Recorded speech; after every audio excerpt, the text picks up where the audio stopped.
Hello everyone, Venris here, and today I would like to talk about Total War Warhammer, because why not, and actual situation of what is happening for the past month, 2 months right now. Yeah, there is like really a lot of things to talk about, and where to start?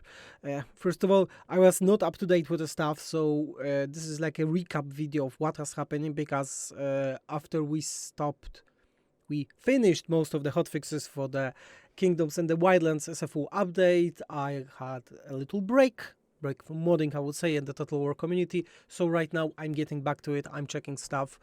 What I was doing in the break, you can check my Lords of the Fallen video. Very good game. I just finished it and I'm going to make a video about it, most likely. But yeah, let's get back to Total War, Warhammer and Creative Assembly, because the situation right now is quite bad.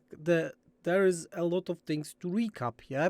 First of all, we are at the end of the year. We are right now in the last days of November, October.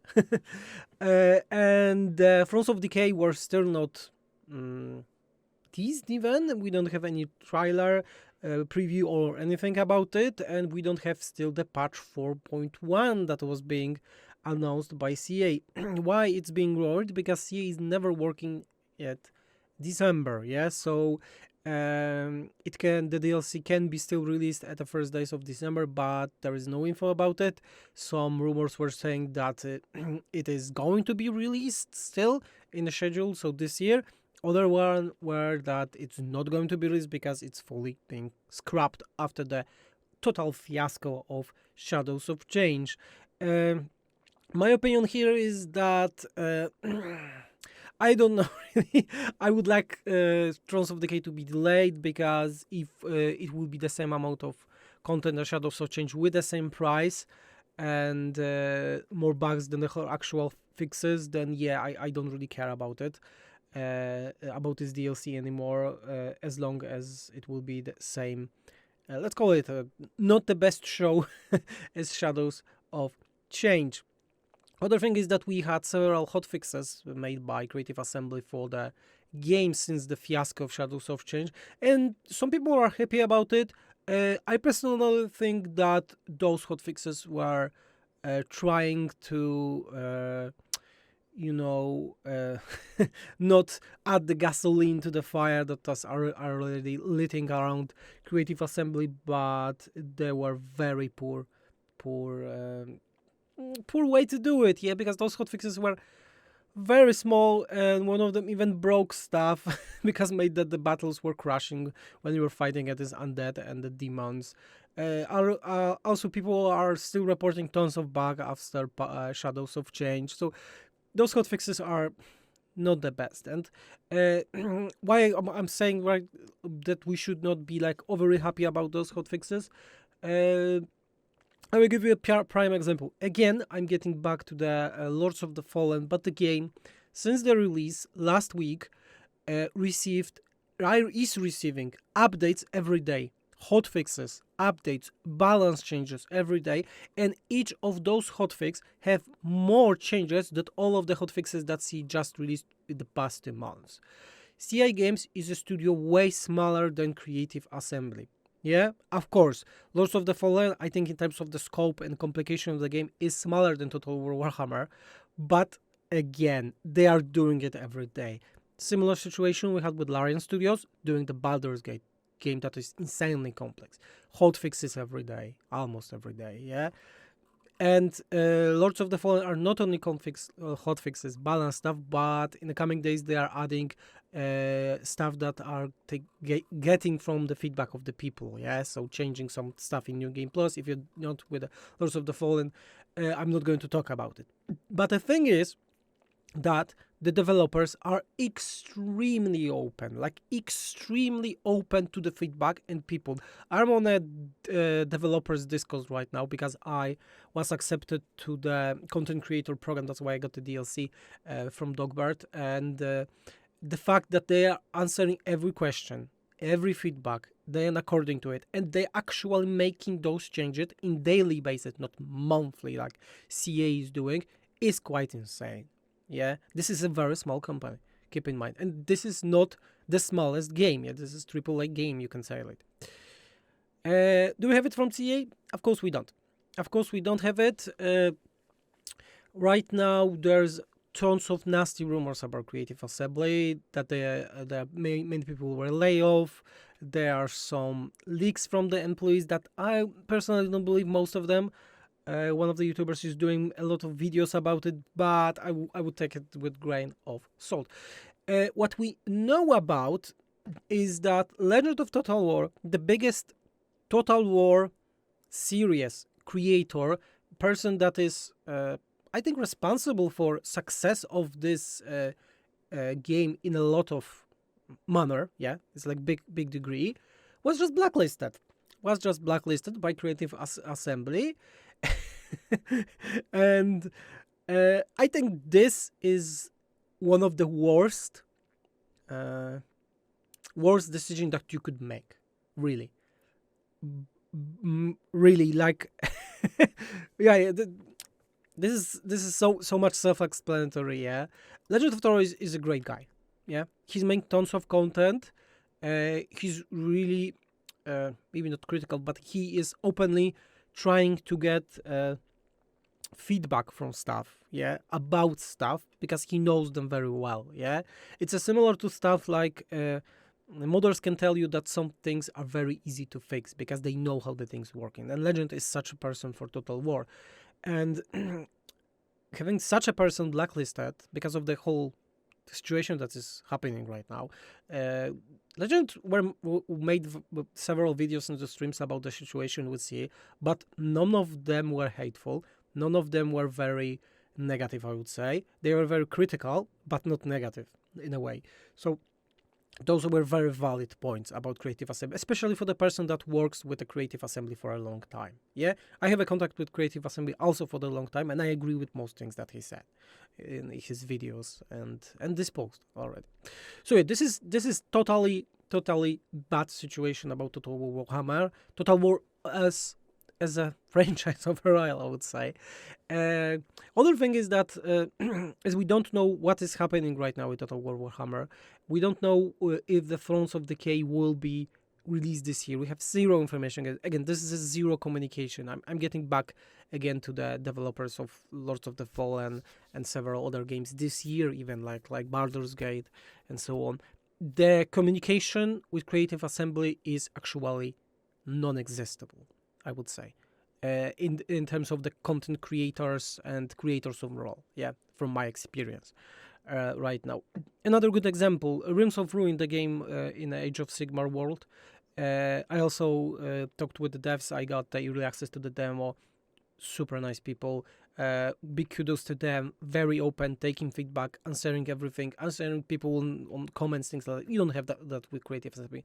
I don't think we ever had it. Maybe when the Grace was still out there and Dogbird, but no, this is like extremely bad, I would say, from my experience. Yeah, for the last 6 years, I met a lot of game devs and so on, because I synced into this world with starting with modding, but I'm knowing more and more people, especially recently because I'm making my own game, so I'm talking with publishers and stuff. And creative communication with Creative Assembly is terrible. Yeah, let's face it. Communication with them is terrible. It's good when they want something from you. When they want something from you, it's super amazing. They will contact you. They will answer everything. Yeah, if they want something. But if you want something, then yeah, good luck with that. Especially with Warhammer 3. Contact since Warhammer 3 is drastically terrible. But it also links to the hyenas, to the fact that there are layoffs in the CEA. This is not a good thing. That the Legend said very correct ways he said about it, that no one wins about on the Shadows of Change drama and so on. So nothing good here, but wanted to say that moving to something more positive, but I'm not getting anything that can be positive right now. We got the release of Total War Pharaoh, a game that was advertising to be next big historical game. I will be honest, I was never a historical game fan. I came to Total War with Warhammer because I like Warhammer. I never liked Total War, even that I am RTS fan, but I'm more like a real time with buildings and so on. Total War Pharaoh was released, and the game right now on Steam, there are less than 1,000 players right now in the game. Less than 1,000 players. Wow. Average peak is average is 2,000 right now. All-time peak is 5,000. This is a game that was just released. For the new game, it's totally terrible. Let's face it. For the game that was just released, it's totally terrible. If we check on the Steam, it's mixed. It's 58 positive review. You have it in Polish. Sorry, I'm Polish, so I have everything in Polish. It's 58% positive reviews only, and the reviews are 1,200.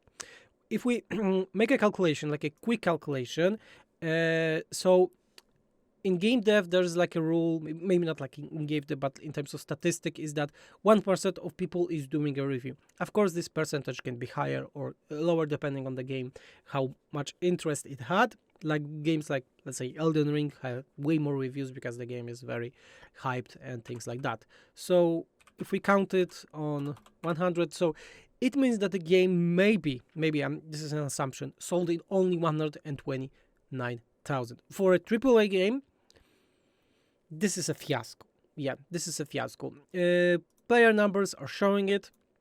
Are showing it. Terrible peak. Warhammer 3 at this moment have better peak. Yeah, right now 10,000 players is playing Total Warhammer 3. What else? We had very good reviews. If you want to check the Terminator review, and Andy Steak, very good reviews about it. I think. Yeah, they are worth checking. I won't be like rewatching a commentary with them, but yeah, check those out. The Terminator and the Andy Stakes review. And Andy is also making a very good video about the tragedy of Total Wars that is dying right now. Yeah, this is a topic that I also want to talk about, but later on. Also, Nathan from the Great Book of Bridges make a very good interview with Balint. He's a former CA employee. He left around, I don't want to make a mistake here, around Immortal Empires, something like that, release. So yeah, he really gives a good incentive how bad is the situation right now in the CA. Yeah, so those things were happening last time. Also, situation of Total Warhammer 3, as I was talking about the hotfix stuff, is not the best. Yeah, let's face it. The game is in a very poor state. Like those small hotfixes didn't fix anything. We still have a poor content. Let's call it. Let's have a poor content. I will be making a video about it. Why I think that Total Warhammer 3 needs like a total revamp. Like really total revamp in how the game is being structured. But right now, I can tell that in terms of the players, it's very diminishing. It's very diminishing. Also, if I can say from my side, I can see it in how many people are commenting on the SFO mods, how many people are active on the Discord, how many people are asking me stuff, because where there are big releases, people are asking me stuff. People are not playing Total Warhammer right now. People are moving from it. There are no new players. And this is really a breaking point. Question is if we are going the route, the path of how Blizzard was doing it, right? So I'm not talking about any drama about Blizzard, but more about the quality of the game. So quality of the Blizzard games was really poor for quite some time, and then they released the Dragonflight. In terms of World of Warcraft, very good expansion from what I heard, but it was not enough to get the players back. Question is if Thrones of Decay will be the expansion, the DLC that will be able to get people back to the game, so they want to play it anymore, or we need more of such content. Let's say Thrones of Decay and one more DLC, and those two DLCs will get people back. I think from my perspective, what I would like to see way more content for a reasonable price and actual fixing the game core. Don't add the new content if you are not able to fix the game. So yeah, my priority is fix the game. Go the path of Lords of the Fallen, yeah? This is, again, an example, but Lords of the Fallen devs are working as their asses as much as possible right now to make the game as good as possible when they would not need to. The game just sold 1 million copies, so this is a grand success for the company, and they could just sit down and do nothing, yeah, like most companies sadly doing, but the good company is not doing that thing. And I think that CA is a good company that can do it. But please start to make actual patches, hotfixes ASAP, and not one big patch that have more bugs than actual fixes, yeah, because there are tons of problems with Total War Warhammer. So yeah, that was the recap. I'm getting back to making some videos on the YouTube, and we are also going to be planning some new update for SFO. We are starting to make like a sketches for what we want to do for the next update, and slowly moving forward with it. And you can check it on our Patreon if you want to support the SFO mod team. Yeah, that will be all for this video. Remember to feed the algorithm with your comment, thumbs up, hitting that bell notification, and leaving the comment if you like this video.